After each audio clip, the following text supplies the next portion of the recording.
अरे रंगीला, कबले मोबाइल में लगल रहे, इतना रात हो गई, चल सुत। जी चाची। ला बेटा दूध पिला।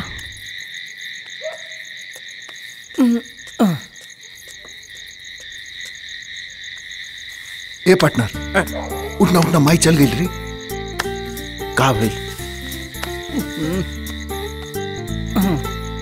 ए पार्टनर, का है? प्यार का होला? प्यार अब ही तो कैले ना बानी, बाकी सुन ले बानी। अगर आदमी पागलन की तरह हरकत करे लागे तो समझा ओकरे कि प्यार हो गई।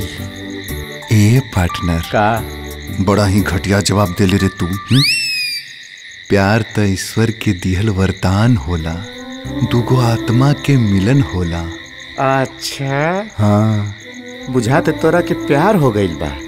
ऐसन प्रवचन दे तारा।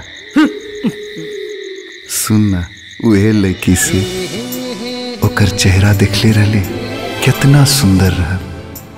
ओकर आँख एकदम हिरनी जैसा और होठ गुलाब के पंखुड़ी जैसा।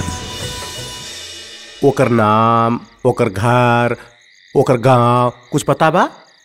गलती से एक बार मिल गई, तोहरा के प्यार हो गई। अब पता ना कब मिली कब ना। एक काम करा, अब फलाने के सुते दा।